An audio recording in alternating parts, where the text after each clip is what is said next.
Gabriel स्वर्गदूत को गलील के नजरत नगर में भेजा गया, एक कुंवारी के पास जिसका मंगनी यूसुफ के साथ हुई थी। उस कुंवारी का नाम मरियम थी। आनंद और जय तेरी हो, जिस पर ईश्वर का अनुग्रह तुझ पर हुआ है। प्रभु तेरा साथ है। हे मरियम, भयभीत ना हो, क्योंकि परमेश्वर का अनुग्रह तुझ पर हुआ है। देख, तू गर्भवती होगी और तेरा एक बेटा होगा, तू उसका नाम यीशु रखना। ये कैसे होगा? मैं तो कोई पुरुष को जानती ही नहीं। हे मरियम, भयभीत ना हो, क्योंकि परमेश्वर का अनुग्रह तुझ पर हुआ है।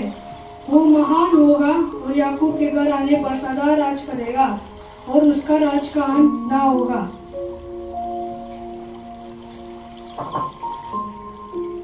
मरियम के मंगनी से पहले ही वो पवित्र आत्मा की ओर से गर्भवती पा गए। यूसुफ जो धर्मी था, उसे बदनाम नहीं करना चाहता था और उसे छुपके से त्यागने का विचार किया।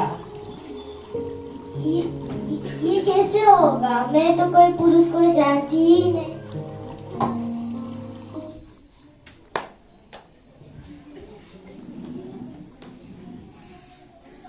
यूसुफ मरियम के मंगनी से पहले ही वो पवित्र आत्मा की ओर से गर्भवती पा गए। यूसुफ जो धर्मी था, उसे बदनाम नहीं करना चाहता था और उसे छुपके से त्यागने का विचार किया।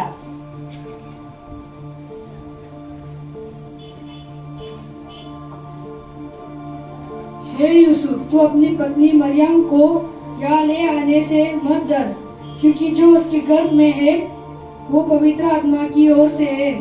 वो बेटा जानेगी और तू उसका नाम यीशु रखना, क्योंकि वो अपने लोगों को पापों से उद्धार करेगा।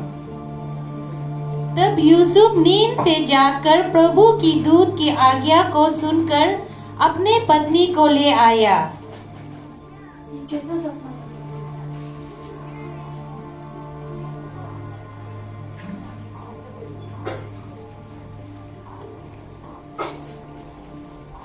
अब मैं मरियम को कभी नहीं त्यागूंगा।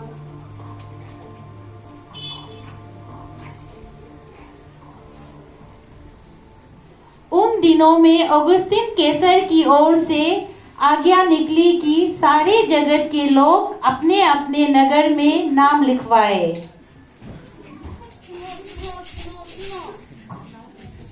सुनो भाई बहन, सुनो। अगुस्तस कैसर से आज्ञा निकली है कि सभी लोग अपने नगर को जाए और अपने नाम लिखवाए। सुनो सुनो सुनो सुनो, अतो आयो सुनो, भाई बहन सुनो, अने अब सुनो। अगुस्तस कैसर से आज्ञा निकली है कि सभी लोग अपने नगर को जाए और अपने नाम लिखवाए। सुनो सुनो सुनो सुनो।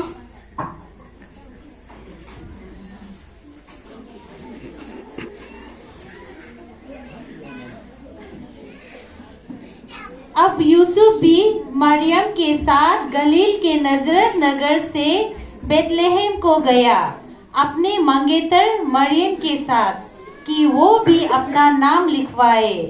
उनके वहां रहते हुए जाने के दिन पूरा हुआ और जगह ढूंढते हुए चल पड़े।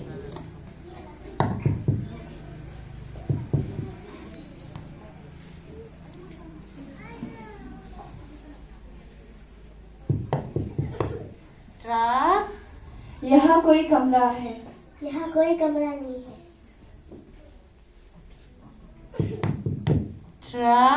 यहाँ कोई कमरा मिलेगा? यहाँ कोई कमरा नहीं है। जाओ जाओ जाओ। यहाँ कोई कमरा है? यहाँ कोई कमरा नहीं है। यहाँ कोई कमरा नहीं है, पर जानवरों की बैठने की थोड़ी सी जगह है। हाँ, वो भी काफी है। लेकिन सराय में जगह ना थी।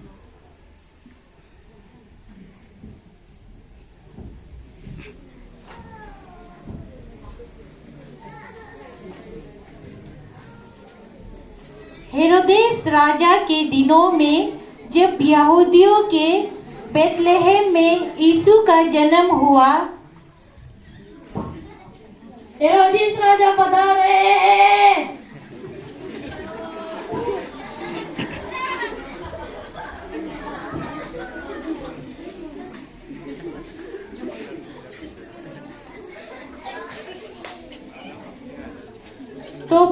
से ज्योतिषी यरूशलेम में आकर पूछने लगे,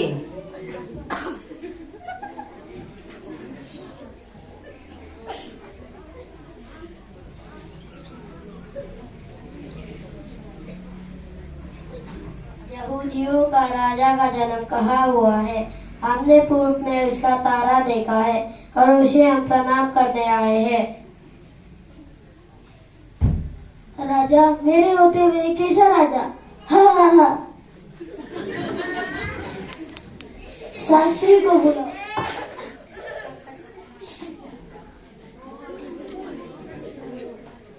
मेरे होते हुए कैसा राजा? यहूदियों की बेतलेहम में भविष्यद्वक्ता के द्वारा ये लिखा गया है, हे बेतलेहम, तू जो यहूदा के प्रदेश में है, तू किसी भी रीति से यहूदा के अधिकारियों में सबसे छोटा नहीं, क्योंकि तुझमें से एक राजा निकलेगा जो इस्राएल का रखवाली करेगा।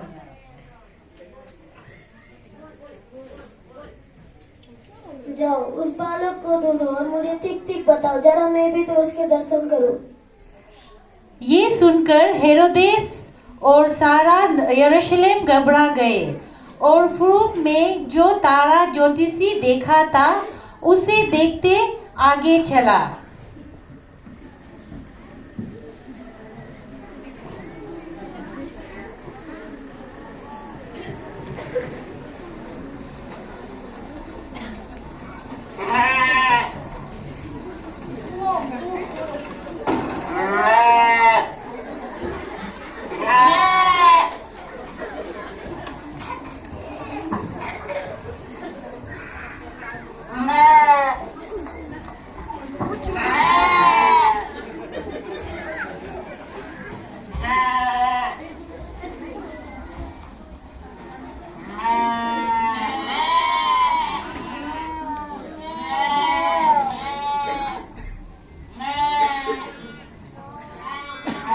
और उस देश में कुछ चरवाहे थे जो रात को मैदान में रहकर अपने झुंड का पहरा देते थे।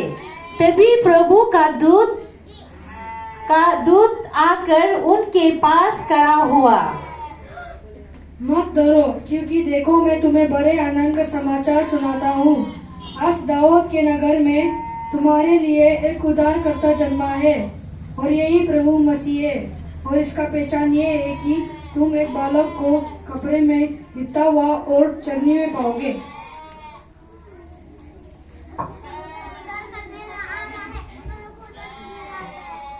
हमको बचाने वाला आया है। चलो चलो दोस्तों, उसको जाके मिलने जाएगा। उन्होंने तुरंत जाकर मरियम और यूसुफ को और चरनी में उस बालक को पड़ा देखा।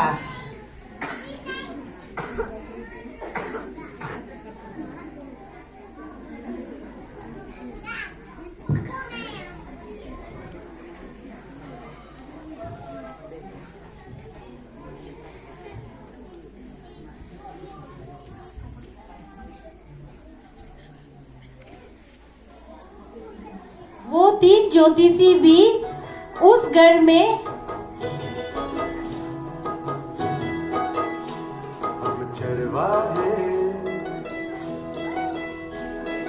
चरवाहे नचे झूम के, चरवाहे नचे झूम के।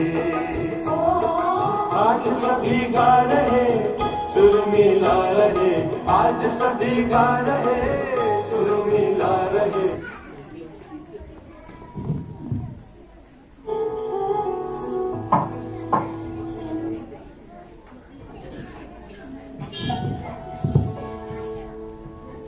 वो 3 ज्योतिषी भी उस घर में पहुंचकर उस बालक को माता मरियम के साथ देखा और मुंह के बल गिरकर प्रणाम किया और अपना थैला खोलकर सोना, लोबन और गंधरस की बेच चढ़ाई।